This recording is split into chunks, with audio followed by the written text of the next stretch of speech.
Hello dear students and मेरे CUET PG aspirants जिन्होंने अभी अभी जो 2025 का एग्जाम दिया है उनका रिजल्ट जो है वो आउट हो चुका है। तो अब आपके मन में जो कंफ्यूजन है कि अब ये काउंसलिंग का प्रोसेस कैसे चलेगा, मैं आपको बता चुकी हूँ पहले भी और अभी भी ये चीज़ बता रही हूँ कि आपको हर एक यूनिवर्सिटी के लिए काउंसलिंग के लिए उसकी वेबसाइट पे अलग से जो है वो अप्लाई करना होगा।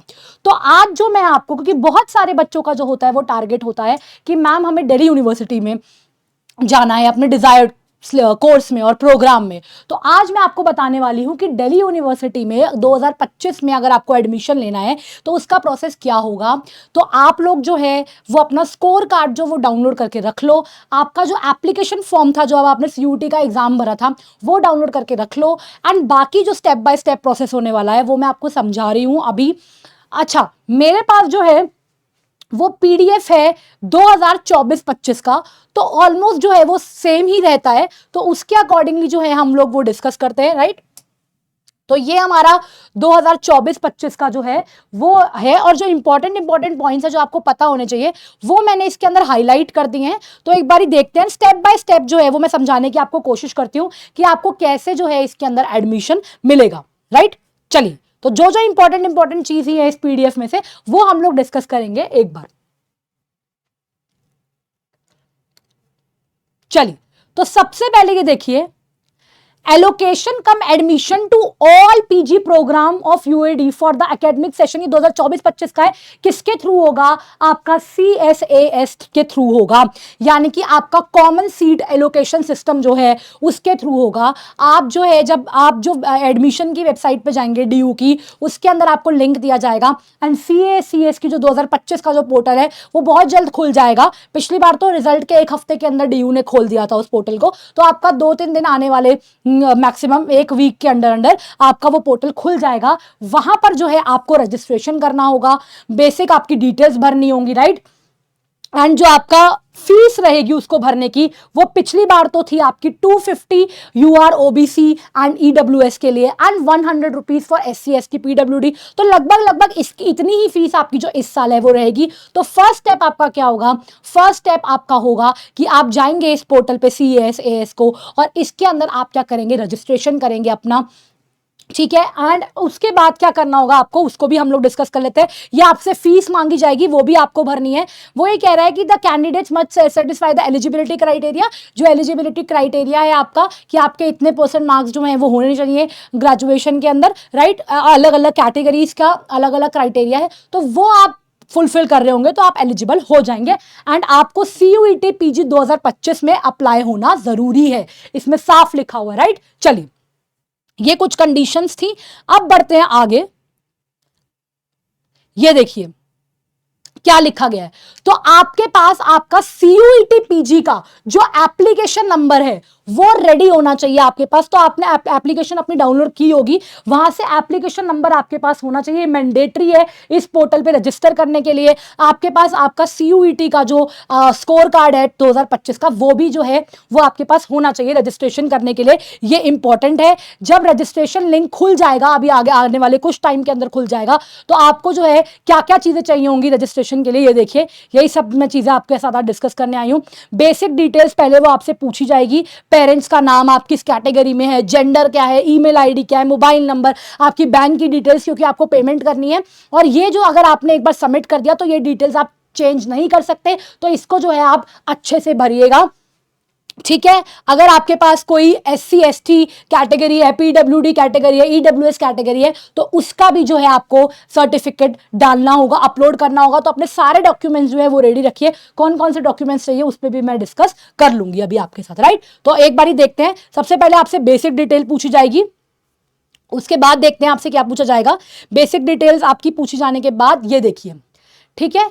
अब आपको जो है बेसिक डिटेल के बाद आपकी एक आपसे एकेडमिक प्रोफाइल होगी आपकी, एंड उसके बाद आपको आपकी डिग्रीज वगैरह अपलोड करनी होंगी, 10th की, 12th की, एंड आपकी ग्रेजुएशन की डिग्री मार्कशीट, आपकी पोस्ट ग्रेजुएशन की डिग्री मार्कशीट। अगर किसी के पास जो फाइनल ईयर में है तो वो अपनी फाइनल ईयर की जो मार्कशीट है उसको अपलोड करेगा, राइट। और जो पास हो चुका है वो अपनी प्रॉपर उसको अपलोड करेगा, अपना स्कोर कार्ड जो है वो अपलोड करेगा PG का, ठीक है।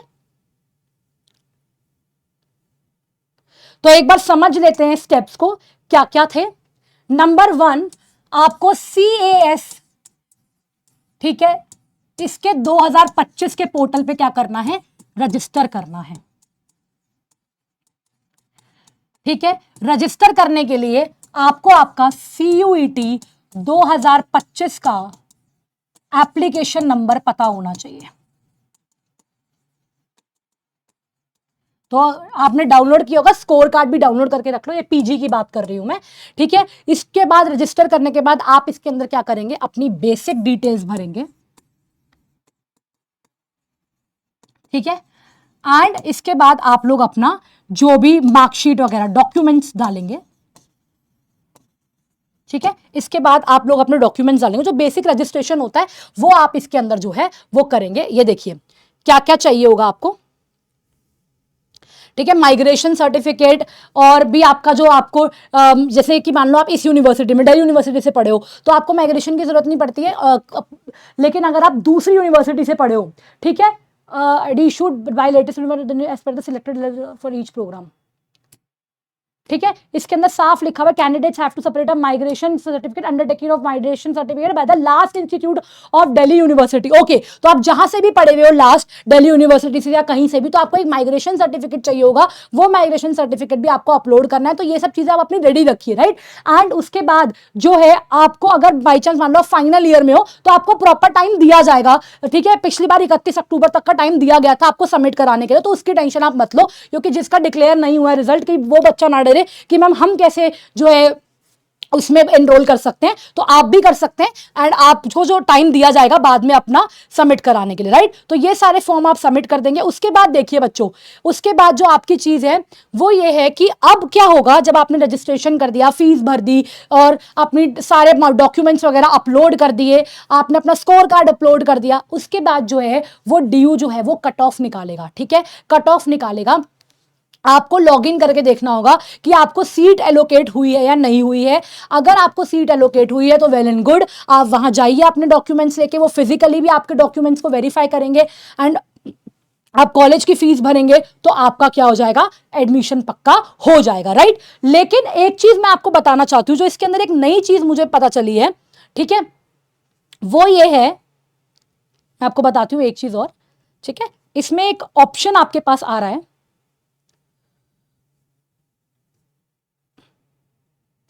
एक सेकंड रुकना, मैं इसको आगे कर देती हूं।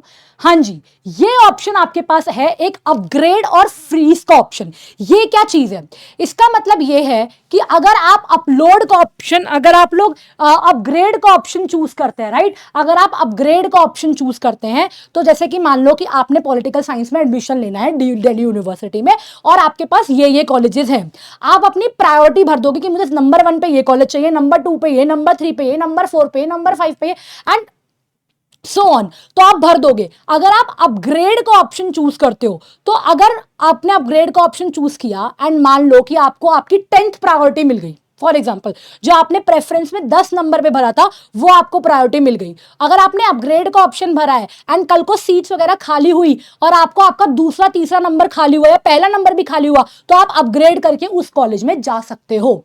समझ आई आपको बात। तो अगर आप अपग्रेड का ऑप्शन चूज करते हो, अगर मैं आपको बात बताऊं, आप अपग्रेड का ऑप्शन चूज करते हो, ठीक है, आप अपग्रेड का ऑप्शन चूज करते हो, तो आप अपनी प्रेफरेंस, अगर मान लो आपको नीचे की प्रेफरेंस का कॉलेज मिला है, तो बाद में अगर सीट वगैरह खाली हुई तो आपको आपकी ऊपर की जो प्रेफरेंस है 1 या 2 नंबर 3 नंबर, उस हिसाब से आपको कॉलेज दे दिया जाएगा। लेकिन आपको इसके लिए अपग्रेड का ऑप्शन जो है वो चूज करना होगा। एंड अगर इसके अंदर साफ लिखा हुआ है, देखिए, ठीक है, इसके अंदर साफ लिखा हुआ है, choosing upgrade option mean that the candidate consents to be considered for allocation of seat as per its higher preference. तो आपकी जो ऊपर वाली प्रेफरेंस होगी वो आपको दी जा सकती है अकॉर्डिंग टू द अवेलेबिलिटी, की अवेलेबिलिटी है या नहीं है, ठीक है ना। एंड आपको जब अपग्रेड किया जाएगा तो आपकी जो सीट, जैसे कि मान लो मुझे 10वें नंबर की प्रेफरेंस मिली है एंड बाद में मुझे दूसरे नंबर की मिल गई, तो मेरी 10वें की हटा के मुझे दूसरा दे दिया जाएगा और 10वां किसी और को दे दिया जाएगा। समझ में आई बात। तो इसीलिए प्रेफरेंस भरना बहुत ज्यादा इंपॉर्टेंट है, और अपग्रेड का ऑप्शन अगर आप चाहें तो आप बिल्कुल उसको चूज जो है वो कर सकते हैं। अगर आप अपग्रेड का ऑप्शन चूज नहीं करते हैं तो जो आपकी सीट है आपको वही मिलेगी आपकी प्रेफरेंस के अकॉर्डिंगली। अगर आपने अपग्रेड का ऑप्शन चूज नहीं किया तो जिस पे आपको अलॉट किया जाएगा फाइनल वही रहेगा। तो ये जो है आप सोच समझ के अपग्रेड का ऑप्शन जो है वो चूज कर लीजिएगा, राइट। ठीक है। तो अगर मैं बात करूं कि अब कैसे प्रोसीजर रहेगा, वापस से इसको समझते हैं। सबसे पहले आपका CSAS का पोर्टल खोला जाएगा 2025 का। आप वहां जाके रजिस्टर करेंगे, अपने डॉक्यूमेंट्स डालेंगे, 10th की मार्कशीट, 12th की मार्कशीट, ग्रेजुएशन की मार्कशीट, सर्टिफिकेट, माइग्रेशन सर्टिफिकेट, आपका कोई कास्ट सर्टिफिकेट है, प्रॉपर बुलेटिन निकालेगी ड्यू, डोंट वरी, राइट।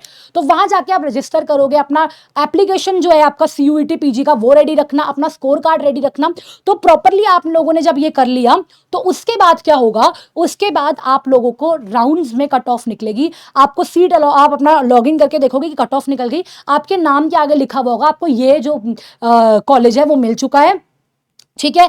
इस अगर आपने अपग्रेड किया होगा तो बाद में जाके आपको अपग्रेड भी हो सकता है, अगर आपने अपग्रेड नहीं किया होगा तो आप वहां उस कॉलेज में जाएंगे, डेट एंड टाइम भी लिखा होगा उसमें आपको कब आना है, एंड आप वहां जाएंगे अपने डॉक्यूमेंट्स लेके, प्रॉपर आपको इन्फॉर्मेशन होगी कि आपका डॉक्यूमेंट्स चाहिए, एंड आप वहां डॉक्यूमेंट्स लेके जाएंगे, वो आपके फिजिकली डॉक्यूमेंट वेरिफिकेशन करेंगे, आपको फीस भरनी होगी जितनी भी फीस होगी उस टाइम पे, एंड उस आपका जो सीट है वो क्या हो जाएगी, फिक्स हो जाएगी। अगर आप बाद में सीट छोड़ते हैं तो आपके कुछ अमाउंट 1000 रुपए लिखा हुआ है इसके अंदर, वो डिडक्ट होकर आपको बाकी की फीस जो है वो मिल जाएगी, है ना। जैसे कि मान लो आपने DU में एडमिशन ले लिया लेकिन कल को आपको लगता है कि नहीं मेरे को तो ये वाली यूनिवर्सिटी में जाना है, तो आप जा सकते हो, वो फीस आपकी नॉन कुछ कट के वो नॉन रिफंडेबल है कुछ अमाउंट, बाकी आपको जो है वो वापस हो जाएगा। अगर आप अपग्रेड का ऑप्शन लेते हो तो कोशिश है कि आपको जो आपकी हायर प्रेफरेंस है, अगर वहां पे सीट खाली हुई तो आपके स्कोर के अकॉर्डिंगली आपको वो दे दी जाएगी, राइट। समझ आया। और अगर आप अपग्रेड का ऑप्शन नहीं लेते हो तो जो आपको मिला है आपको वही वाली सीट पे क्या करना पड़ेगा, एडमिशन जो है वो लेना पड़ेगा। सो आई होप आपको थोड़ी बहुत अब क्लैरिटी आई होगी कि आपको क्या करना है, राइट। तो ये अपग्रेडेशन, और मैंने आपको बताया अगर आप अपग्रेड नहीं लेते तो आप अपनी सीट फ्रीज भी कर सकते हो, राइट। ये देखो अगर आप विड्रॉ करते हो तो 1000 रुपए जो है नॉन रिफंडेबल, आपको वो पैसे कट के आपको बाकी की जो आपकी फीस है वो आपको वापस जो है वो मिल जाएगी, राइट। वो आपको वापस मिल जाएगी। डॉक्यूमेंट्स कौन कौन से चाहिए वो भी इस PDF के अंदर नीचे लिखा हुआ है, मैंने आपको वैसे तो बता दिए हैं, आपका बेसिक डॉक्यूमेंट्स जो आपके लिए चाहिए, राइट। ऐसे ही 2024 की जो PDF है ना, ऐसे ही डोंट वरी आपके लिए 2025 की भी PDF ड्यू निकालेगा, बहुत जल्द निकालेगा, ठीक है। तो उस चीज की आप टेंशन मत लो कि ये मैंने आपको 2024 के जो डेटा है उसके बेसिस पे आपको बता दिया कि आपको क्या करना है, ठीक है। सो आप अपने सारे डॉक्यूमेंट्स रेडी रख लो, ठीक है। अगर आप फाइनल ईयर में तो फाइनल ईयर की मार्कशीट आप डाल सकते हो, आपको प्रॉपर टाइम दिया जाएगा, जब आपका रिजल्ट आएगा तो उसके बाद आप सबमिट करा सकते हो। जैसे पिछली बार आप देख रहे हो 31 अक्टूबर तक का टाइम जो है वो दिया गया था, इस बारी भी अकॉर्डिंगली जो है वो आपको टाइम दे दिया जाएगा। एंड राउंड्स में आपकी कट ऑफ आती है, ये आपको पता है, जितनी भी सीट होंगी, मान लो कि फॉर एग्जाम्पल 500 सीटें हैं, वो नहीं भरी तो आगे और निकाला जाएगा, राइट। कैटेगरी वाइज जो है आपकी कट ऑफ निकलती है ऑब्वियसली। अगर आप रिजर्व कैटेगरी के, ये देखिए ये सारे डॉक्यूमेंट्स आपको चाहिए, आपकी फोटो, और ये फोटो मिलती जुलती होनी चाहिए आपके फॉर्म से जो आपने CUET PG में भरा है, ठीक है। आपका सिग्नेचर, आपका बर्थ सर्टिफिकेट जो आपकी क्लास 10th की मार्कशीट को माना जाता है, ठीक है। आपकी class marksheet of the qualifying degree, the name of the candidate, यानी कि आपकी मार्कशीट ग्रेजुएशन की, राइट। अगर आपके पास कोई कैटेगरी है SC ST OBC तो उसका सर्टिफिकेट, और उसका भी जो पूरा फॉर्मेट है ना वो आपको बुलेटिन में समझा दिया जाएगा, राइट। EWS का अगर है तो आप EWS का सर्टिफिकेट, लेटेस्ट सर्टिफिकेट चाहिए होता है, राइट। तो 31 मार्च 2024 लिखा है तो आप 25 की बात कर रहे हैं, 31 मार्च 2025 को आप इसे मान लो, उसके बाद का मस्ट आफ्टर, इशूड आफ्टर, ठीक है ना। एंड अगर आप स्पोर्ट्स कोटे वगैरह का है तो उसके प्रॉपर सर्टिफिकेट्स आपको चाहिए होंगे। अगर आप मेडिकल बेसिस पे जिस भी आप कैटेगरी में अप्लाई कर रहे हैं उसके प्रॉपर सर्टिफिकेट्स जो है वो आपके पास होने चाहिए, राइट। आपके प्रॉपर सर्टिफिकेट उसके पास होने चाहिए। तो ये आपका DU में एडमिशन लेने का प्रोसेस जो है आपका वो यही रहेगा। एक अलग से पोर्टल पर आपको रजिस्टर करना पड़ेगा। बाकी आप किस यूनिवर्सिटी का प्रोसेस जो है वो जानना चाहते हैं वो मुझे कमेंट में जरूर बताना, ठीक है। एंड एक चीज मैं आपको बताना चाहती हूँ कि 2025 के बच्चे जो कंफ्यूज है कि हम कौन से कॉलेज में जाए, हमारे कितने कट ऑफ पे कौन सा कॉलेज हमारे लिए बेस्ट है, तो आप जब लिंक पे जाएंगे नीचे डिस्क्रिप्शन में आपको लिंक मिलेगा, उस लिंक पे आप जाकर फॉर्म को जो भर सकते हैं, हमारी व्हाट्सएप कम्युनिटी को आप ज्वाइन कर लीजिए। वहां पे मैं 1-to-1 आपको और बाकी फैकल्टीज भी जो है वो 1-to-1 आपके साथ इंट्रैक्शन करेंगे। आपके मार्क्स के अकॉर्डिंगली आपको बेस्ट जो चीज़ है वो सजेस्ट की जाएगी। वो कम्युनिटी बन चुकी है, बच्चे जुड़ रहे हैं वहाँ पर, आप लोग भी जो है वहाँ पर ज़रूर जुड़िए। फिर आपको और कोई अगर वीडियो चाहिए तो आप कमेंट बॉक्स में लिख के जाइए, वीडियो को लाइक कीजिए, चैनल को सब्सक्राइब कीजिए। मैं फिर मिलूंगी आपसे नई वीडियो के साथ। Thank you so much.